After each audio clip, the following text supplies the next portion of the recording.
Seandainya ada wanita yang dia posisinya itu lagi keluar haid, lagi deres-deresnya. Ternyata si perempuan yang sedang haid ini lagi deres-deresnya ngelihat suaminya itu nafsu. Akhirnya dia bercintalah sama suaminya sampai melakukan hubungan senggama. Maka bagi wanita yang haid ini,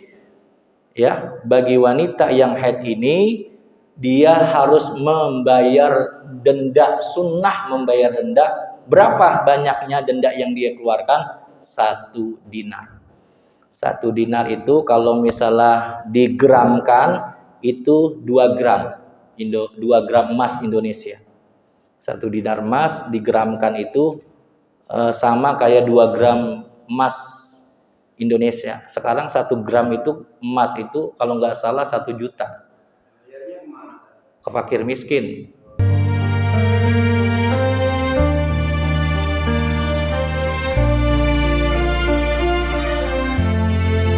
Assalamualaikum warahmatullahi wabarakatuh. Sebelum kita mulai terlebih dahulu sama-sama kita baca suratul Fatihah. Kita mohon kepada Allah Subhanahu wa taala agar Allah selalu jaga kesehatan kita. Allah mudahkan segala urusan kita. Allah kuatkan iman Islam kita. Apa yang menjadi hajat baik kita dapat diijabah oleh Allah Subhanahu wa taala, tentu dalam ridhonya Allah Subhanahu wa taala. Dan juga kita berdoa kepada anak-anak kita, anak cucu kita yang sedang berjuang menuntut ilmu. Semoga Allah berikan ilmu yang bermanfaat, ilmu yang barakah, dijadikan oleh Allah menjadi anak-anak yang salihin, anak-anak yang salihat, bagus akhlaknya, kuat iman Islamnya, kelak bisa menjadi kebanggaan orang tuanya. Dan juga kita doakan untuk orang tua kita, guru-guru kita yang telah berpulang ke rahmatullah. Mudah-mudahan Allah selalu cucurkan rahmat dan maghfirahnya.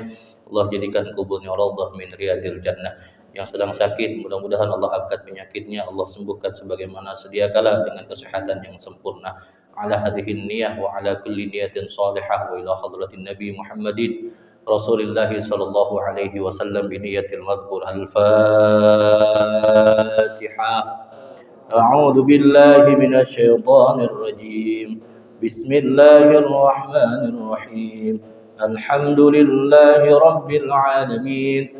الرحمن الرحيم مالك يوم الدين إياك نعبد وإياك نستعين اهدنا الصراط المستقيم صراط الذين أنعمت عليهم غير المغضوب عليهم ولا الضالين آمين. يا رب بالمصطفى بلغ مقاصدنا واغفر لنا ما مضى يا واسع الكرم يا رب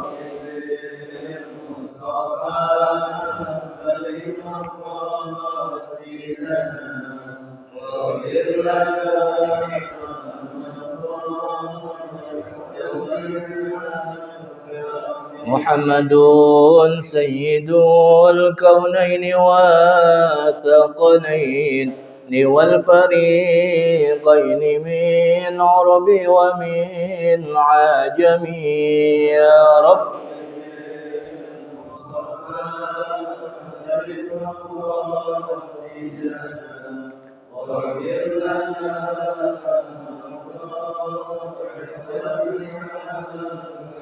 يا الله يا عليم نور لنا بالعلم توسلنا بالمغني بالشيخ عبد الكريم يا رب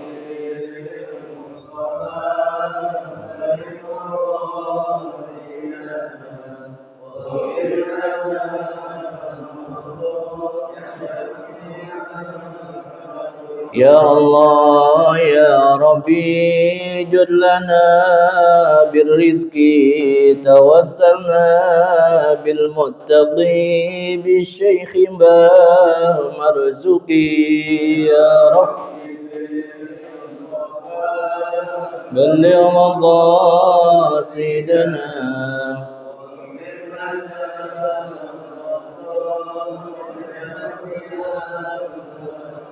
Ya Allah ya Qudus najina min kulli bus tawassana bi muhyin nufus bi syaikh mahrus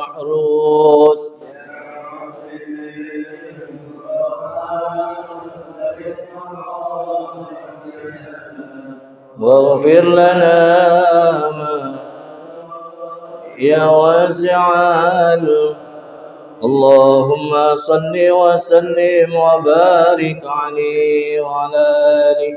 Alhamdulillah hamdan wa syukranillah wa salatu wa salamu ala rasulillah Sayyidina Muhammad ibni Abdillah la hawla wa la quwwata illa billah.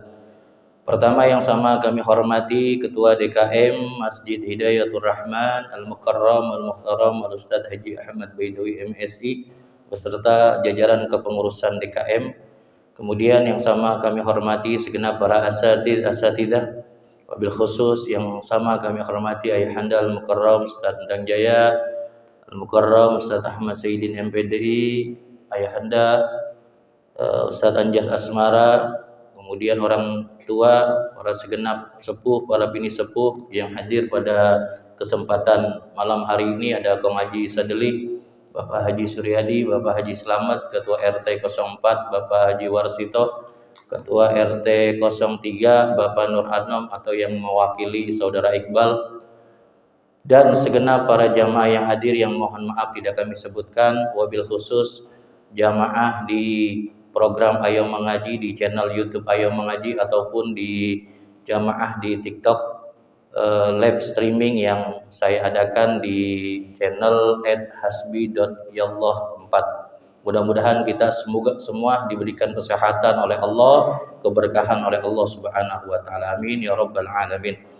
Insyaallah pada kesempatan malam hari ini saya akan membahas tentang macam-macam darah yang keluar dari seorang perempuan dan hukum ketika seorang perempuan tersebut statusnya itu keluar darah. Baik. Bismillahirrahmanirrahim. Faslun fil haidi wan nifasi wal istihadati. Fasal ini menjelaskan tentang haid, nifas dan istihadah. Jadi kenapa sih kita yang notabennya di sini yang hadir harus mengetahui tentang bab nifas, apa itu nifas, apa itu istihadah, apa itu haid, kita harus ngerti. Yang dimaksud dengan haid, nifas dan istihadah itu adalah wa yakhruju minal farji. Istihadah, nifas, kemudian haid ini adalah yang keluar dari vaginanya perempuan atau alat kelaminnya perempuan. Jadi darah yang keluar dari alat kelaminnya perempuan. Fal haidu huwa ad-damu al-khariju min sinil haidi wa huwa tis'u sinina fa aksara. Jadi yang dimaksud darah haid di sini adalah darah yang keluar dari seorang perempuan, yaitu yang berusia minimal dia 9 tahun atau lebih. Jadi kalau misalnya darah haid ini ketika si perempuan itu dikategorikan dia sudah keluar darah haid, itu minimal dia usia 9 tahun. Jadi kalau misalnya ada yang perempuan yang lebih dari usia itu yang keluar haid, darah haid ada. Nah ya biasanya jarang ditemukan kurang dari usia 9 tahun.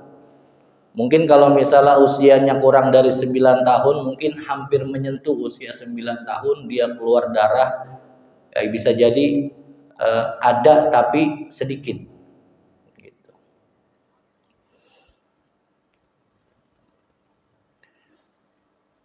Kemudian wan nifasu huwa ad-damu al-khariji aqibal wiladati.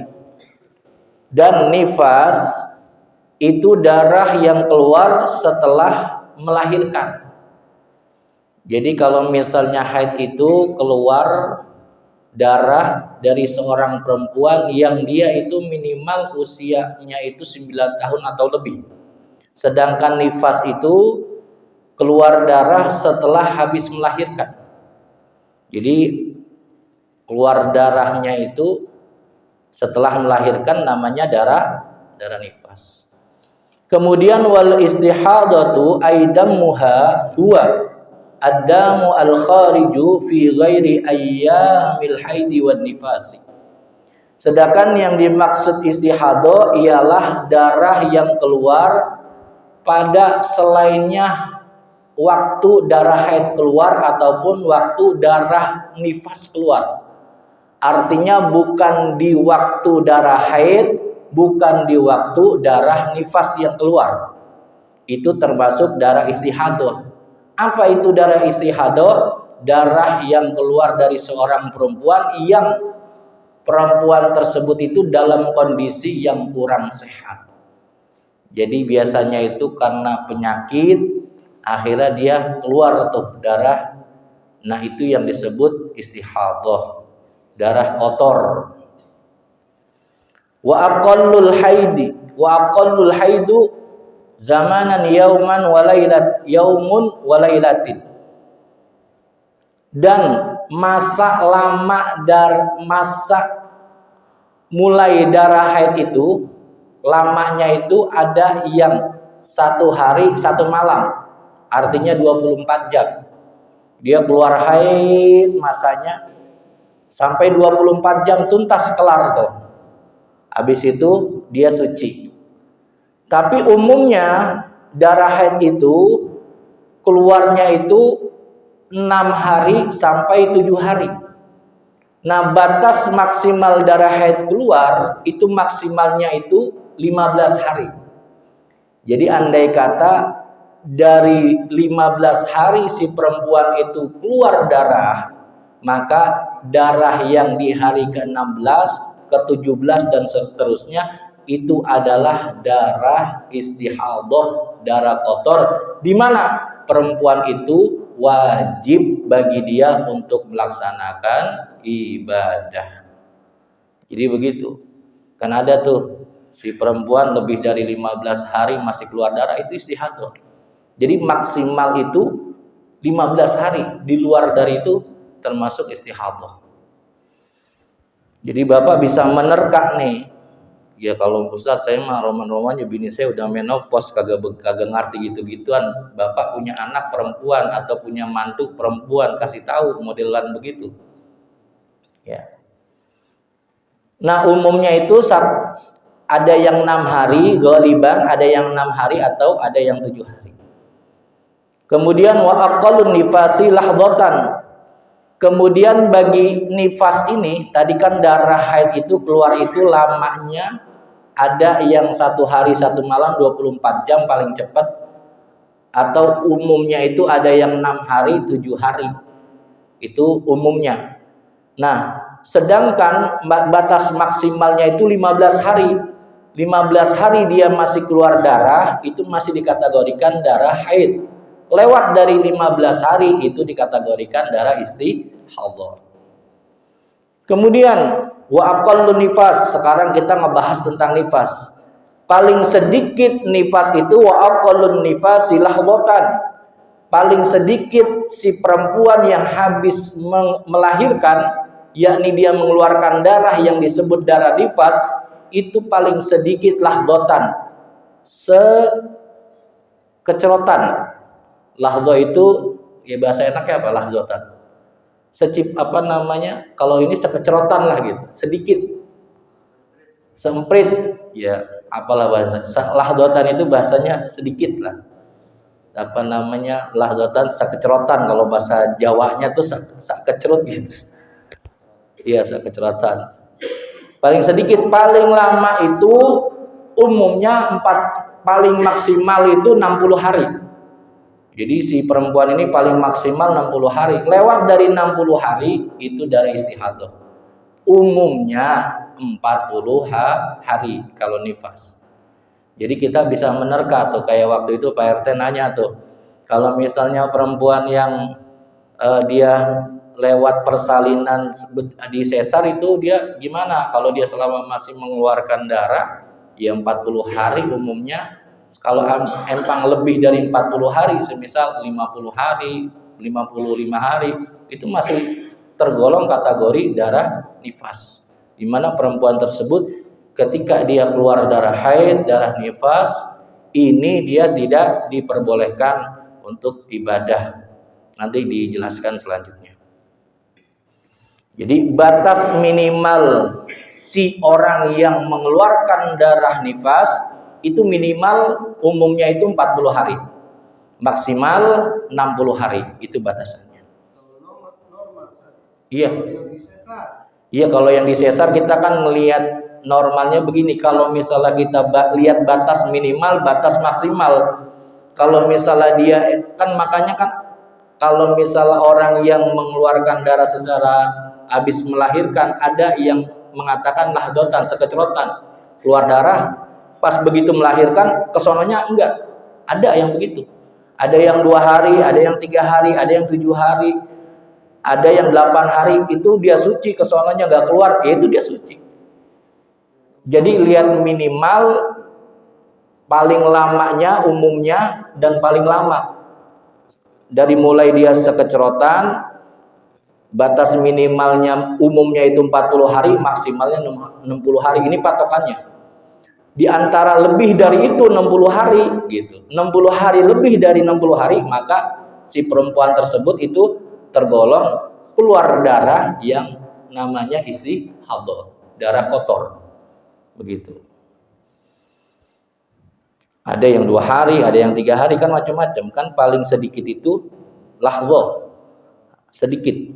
Itu kalau biasanya itu dalam kondisi perempuan yang kurang sehat.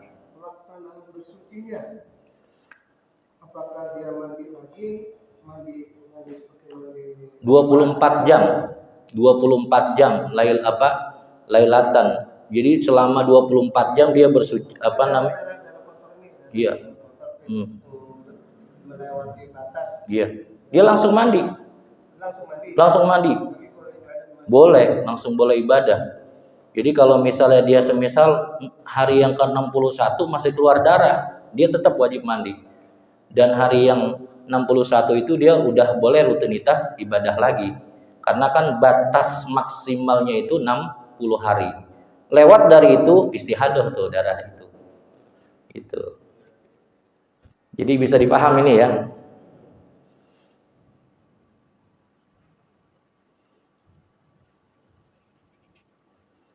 Nah, kemudian kita masuk perkara-perkara yang diharamkan bagi wanita yang keluar darah haid dan darah nifas.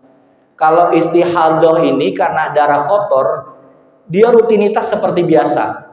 Artinya dia boleh sholat, dia boleh ngaji Quran, dia boleh bawa mushaf, boleh sujud syukur, boleh. Kalau perempuan tersebut terkena istihadah. Nah, tapi bagi perempuan yang mengalami keluar darah haid, keluar darah nifas, ada keharaman yang harus dia jaga. Jangan sampai dia melakukan hal semacam ini. Apa diantaranya? Ada 8 yang diharamkan bagi perempuan, perempuan yang nifas dan perempuan yang haid. Itu ada 8 yang diharamkan. Yang pertama, haram bagi wanita yang keluar darah haid dan nifas ini melaksanakan as-sholatu, sholat. Baik itu sholat fardhon atau naflan, baik itu sholat wajib ataupun sholat sunnah. Ustaz dia rajin banget ibadahnya, bawaannya pengen sholat mulu, tetap kagak boleh kan kalau dia posisinya haid. Ntar dulu sampai dia suci, sampai dia benar-benar bersih, boleh dah sholat. Gitu. Jadi dia nggak boleh sholat sunnah, kagak boleh sholat wajib. Wakaza, dan begitu juga sajadati tilawati wasyukri. Dan dia juga si perempuan yang haid dan nifas ini tidak diperbolehkan, haram melakukan sujud tilawah dan sujud syukur.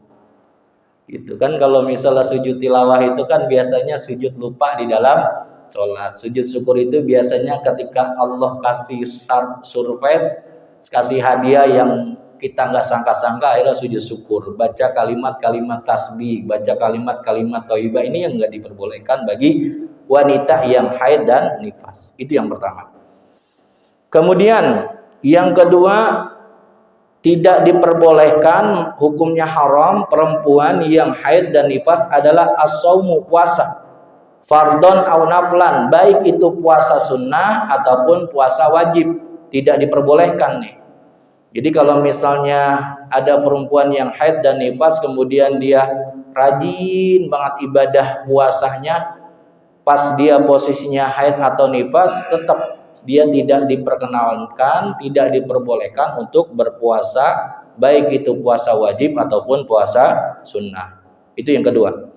Kemudian yang ketiga, wasalisu qiraatul Qur'ani, dan tidak diperbolehkan bagi wanita yang haid dan nifas ini adalah membaca Al-Qur'an. Jadi nggak boleh nih, dia nggak boleh wanita haid yang posisinya dia haid atau nifas membaca Quran. Ustadz, ini ada pertanyaan. Itu ada perempuan yang sekarang ini kan banyak yang hafidhoh, banyak yang hafal Quran. Bagaimana cara dia untuk melakukan menjaga hafalannya? Menjaga hafalannya sedangkan dia itu kan harus tadarus. Kalau dia habis nifas setelah melahirkan kan pasti lama, terus takut hafalannya lupa. Ini gimana caranya? Boleh, ulama memperbolehkan dia itu diniatkan zikir kepada Allah Subhanahu wa taala. Jadi gitu. Jadi diniatkan zikir. Iya, tanpa menyentuh. Biasanya kan si wanita yang penghafal Quran itu didampingi sama yang menyimaknya gitu. Jadi tidak diperbolehkan bagi wanita yang dia posisinya haid atau nifas untuk membaca Al-Quran. Tapi ulama memperbolehkan ketika si wanita penghafal Quran diniatkan untuk berzikir kepada Allah Subhanahu wa taala. Itu yang ketiga. Kemudian yang keempat, ar-rabi'u mashul mushafi. Bagi wanita yang haid dan nifas itu tidak diperbolehkan itu mengusap atau memegang mushaf Al-Quran. Apa sih yang dimaksud mushaf Al-Quran? Mushaf Al-Quran itu ismun lil maktubi min kalamillahi. Yang dimaksud mushaf Al-Quran itu tulisan atas firman Allah yang ditulis di dalam benda, di dalam kertas lah. Ditulis asma Allah, di situ ayat-ayat Al-Quran ditulis, dan itu ketika dipegang, maka bagi wanita yang haid dan nifas itu tidak diperbolehkan memegangnya kalau ada ayat-ayat Al-Quran. Ya, jadi nggak boleh tuh. Jadi tulisan ayat Quran yang ditulis di kertas, yang dimana di situ dibaca oleh orang yang berupa ayat Quran, dia pegang, nggak boleh. Ya. Wahamluhu, dan juga tidak hanya memegangnya tapi membawanya, nenteng. Jadi ada undangan. Iya.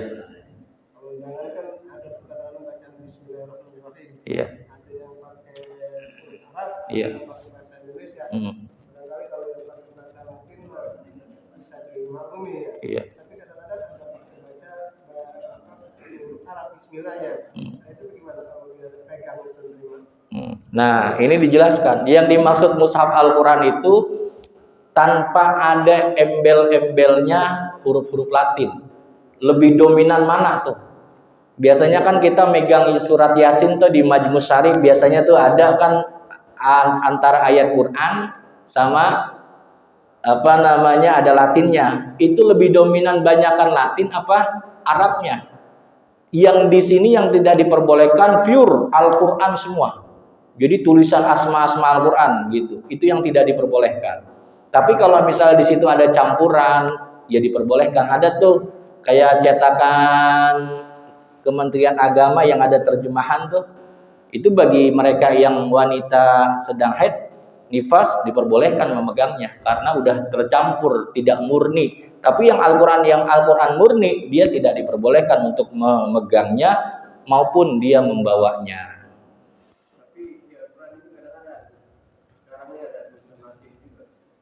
Iya, karena ya begitu, karena kebanyakan Kalau kita lihat lebih dominan banyakan Latinnya atau Arabnya, tapi yang di sini itu adalah yang lebih banyak dominan Arabnya, yang tidak diperbolehkan membawanya ataupun memegangnya.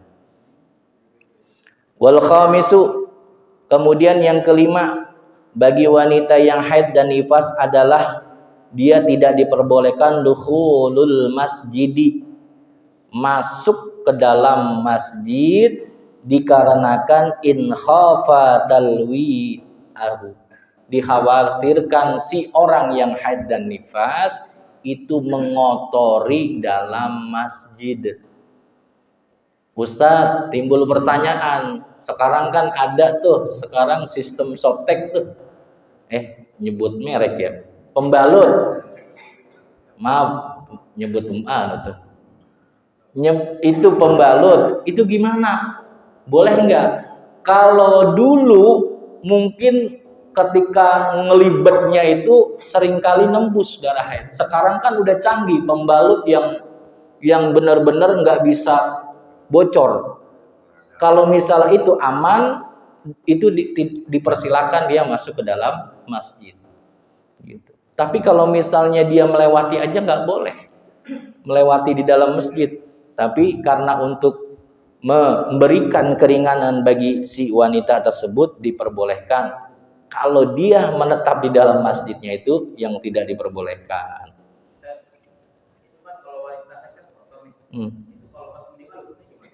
Kenapa? Pas dia dimandikan seperti biasa, dimandikan mandi junub, mandi hadas besar, dan sekaligus dimandikan secara layaknya orang yang meninggal dunia. Ada yang begitu.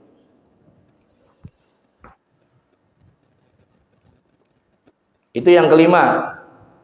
Kemudian yang keenam, bagi wanita yang haid dan nifas itu tidak diperkenankan dia tawaf, baik tawaf wajib maupun tawaf sunnah. Jadi si wanita haid dan nifas ini tidak diperbolehkan dia melakukan tawaf, baik tawaf sunnah maupun tawaf wajib. Itu tidak diperbolehkan. Kemudian yang ketujuh, bagi wanita yang haid itu tidak diperbolehkan al-wati. Wati itu bersenang-senang, bersenggama, bercinta antara istri dan suami, itu tidak diperbolehkan. Wa yusannu liman wati'a fi iqbali dami atasaddaqa bidinarin. Seandainya ada wanita yang dia posisinya itu lagi keluar haid, lagi deres-deresnya. Ternyata si perempuan yang sedang haid ini lagi deres-deresnya ngelihat suaminya itu nafsu. Akhirnya dia bercintalah sama suaminya sampai melakukan hubungan senggama. Maka bagi wanita yang haid ini, dia harus membayar denda sunnah, membayar denda. Berapa banyaknya denda yang dia keluarkan? 1 dinar. 1 dinar itu kalau misalnya digramkan itu 2 gram 2 gram emas Indonesia. 1 dinar emas digramkan itu sama kayak 2 gram emas Indonesia. Sekarang 1 gram itu emas itu kalau nggak salah 1 juta. Ke fakir miskin. Ya, ke fakir miskin bayarnya.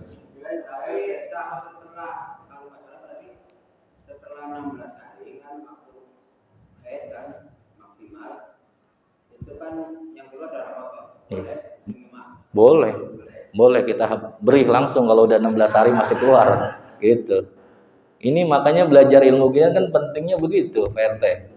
Jadi kita paham, wah dia bohong nih sama saya, kagak bisa. Saya udah belajar fikih sama Ustaz Hasbi gitu kan. Kagak bisa dibohongin saya gitu. Jadi tidak diperbolehkan. Nah, terus gimana kalau misalnya dia masih ngebet aja nih, ternyata ending-endingnya di hari yang kelima, di hari yang keenam masih keluar darah tuh, tapi darahnya sedikit. Maka si perempuan itu terkena denda 1/2 dinar atau 1 juta lah besarannya, gitu ya. Kalau dirupiahkan 1 juta. Karena melihat kurs dari 1 dinar emas itu sama kayak 2 gram emas Indonesia. Ada niatnya itu? Hah? Ada. Iya, niat untuk membayar denda lah atas dosa yang saya perbuat. Iya, kita niat untuk membayar kesalahan kita sewaktu kita nyen-onyen gitu sama istri kita. Gitu. Lihatnya begitu. Itu yang bayar denda kan karena nafsunya yang perempuan. Iya, good. Iya sama, laki istri disamain itu. Ya disamain itu. Jadi disamain. Enggak disamain itu. Jadi keluarnya itu. Ustadz, saya roman-romannya kagak kuat itu. Bayar begituan bagaimana? Sunnah. Di sini kan sunnah mengeluarkan 1 dinar. Jadi kata-katanya sunnah. Kata-katanya sunnah mengeluarkan 1 dinar. Andai kata dia emang kagak mampu. Ya, andai kata dia nggak mampu, ya kagak usah ngeluarin 1 dinar. Emang sunnah gitu. Tapi dia terkena dosa. Kalau karena dia terkena dosa, ya minta ampun dah sama Allah. Begitu. Jadi minta ampunnya karena dia salahnya sama Allah, ya minta ampunnya sama Allah. Terakhir, bagi wanita yang haid dan nifas itu tidak diperbolehkan wasamin al-istimta'u bima baina surrah war rukbah. Bagi wanita haid dan nifas itu tidak boleh bersenang-senang antara pusar dengkul sampai pusar sampai dengkul. Tidak boleh bersenang-senang di bagian itu. Jadi tidak diperbolehkan bagi si wanita ketika dia sedang haid dan nifas bersenang-senang itu antara pusar ke dengkul gitu. Nah, itu di luar dari itu diperbolehkan tuh. Di luar dari antara pusar sama dengkul diperbolehkan. Hah? Iya boleh.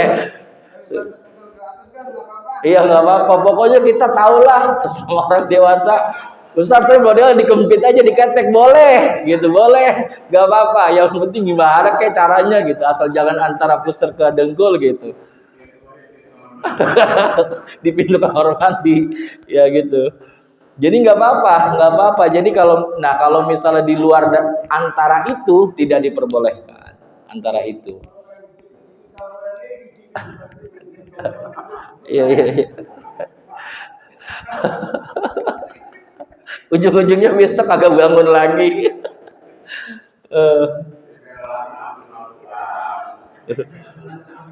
Tapi yang namanya udah berkeluarga mah udah gapa, asal jangan nyeblok aja di bagian itu gitu. Asal jangan nyeblok di bagian itu aja udah. Nah, kira-kira dari 8 kemudian macam-macam darah ini ada yang mau dipertanyakan ataupun ada yang mau bertanya di luar dari tema, monggo. Iya. Iya. Kalau darah haid dan nifas itu darahnya itu merah merona, merahnya. Ada juga yang hitam. Jadi dan itu terasa panas bagi si wanita yang sedang haid. Jadi panas tuh. Ya, karena panas itu biasanya itu menimbulkan si wanita itu sering gampang emosi. Karena faktor panasnya itu tuh. Yang dimaksud panas itu kan bukan berarti kenapa tuh kalau misalnya ada wanita yang mau haid itu sering marah-marah karena darah tersebut itu panas, darah haid itu. Makanya bawaannya marah-marah. Sedangkan nifas itu sama kayak darah haid, tapi kalau misalnya dia itu masih ketika kecoklatan masih dikategorikan darah nifas. Tapi kalau darah haid itu merah merona, tapi ada yang hitam juga. Itu darah haid. Kalau istihadah itu dia tidak merah tapi nyaru-nyaru hampir legam merahnya gitu. Darah istihadah. Karena dia darah kotor kayak nanah campur darah. Warnanya begitu tuh. Darah istihadah. Darah penyakit. Dia tidak merah. Warna darah istihadah dia tidak merah. Tapi ketika kayak nanah dicampur darah kan agak keruh tuh ya, nggak merah murni. Nah, itu darah istihadah tuh bentuknya. Itu ada lama juga. Itu darah istihadah, yang penting kita patokannya begini, kalau misal haid maksimal 15 hari, di luar dari itu istihadah. Nifas maksimal 60 hari, lebih dari itu istihadah. Jadi patokannya itu. Istihadah itu nggak ada batasannya. Karena penyakit. Karena penyakit istihadah itu. Ya, silakan. Saya punya utang sama Pak RT. Tadi beliau siang japri saya, minta jawabannya itu pas lagi saat ngaji. Saya bilang, saya lagi pas banget lempengan ngoreksi, itu males banget saya jawab. Nih, saya jawab begini, Pak RT nanya begini, kalau misalnya kita dulu pernah meninggalkan sholat, bagaimana hukumnya, apa dalilnya kita? Nih, di dalam saya mengutip dalam kitab Jami'us Shaghir, itu muttafaqun alaih. Man nasiya sholata falyusolli idza dzukira. Jadi barang siapa tidak melaksanakan sholat karena lupa, maka segeralah sholat kalau sudah ingat. Yang dimaksud nasiya di sini, ulama ini memberikan penyarahan atau memberikan penjelasan, wa da'a ba'dhum anna wujubul qada'i 'alal 'amidi yukhadu min qawlihi nasiya li anna nisyani 'ala tarki sawa'un kana anduhulil amla. Sebagian ulama itu berpendapat, andai kata nih kita ninggalin sholat, bahwa wajib untuk mengkodok bagi orang yang meninggalkan sholat dengan sengaja. Diambil dari kata nasiya, lupa. Jadi nggak ada alasan bagi mereka yang ketika dia emang dulu nggak dekat sama Allah, ingatnya pas saat tua, tapi dia tahu nih dulu pernah ninggalin sholat, baik disengaja kayak ataupun nggak disengaja kayak, yang penting dia ninggalin sholat, maka bagi dirinya wajib untuk mengkodok. Nah, ini Imam Baghawi memberikan penjelasan, Ustadz, andai kata sholat yang saya tinggalkan, semisal sholat maghrib, sholat isya, boleh nggak saya kerjakan di waktu zuhur, di waktu asar, di waktu subuh? Boleh. Dan itu gimana? Boleh nggak saya bersuara keras? Kalau misalnya dia mengerjakannya di waktu pagi sampai sore, itu nggak usah bersuara keras kalau dia mengkodok sholat maghrib dan isyanya, gitu ya. Nah, sedangkan kalau misalnya dia mengkodok sholat subuh, sholat zuhur, sholat asar di waktu malam, di waktu sholat maghrib, di waktu sholat isya, boleh nggak dia bersuara keras? Boleh, kata Imam Baghawi. Dan juga itu diiyakan sama Imam Romli dan juga diiyakan oleh Imam Nawawi. Begitu kira-kira Pak. Jadi dia wajib, kita bisa mencatat lah kira-kira berapa lama yang kita tinggalkan. Baik itu kita meninggalkan sholat itu dengan lupa ataupun disengaja.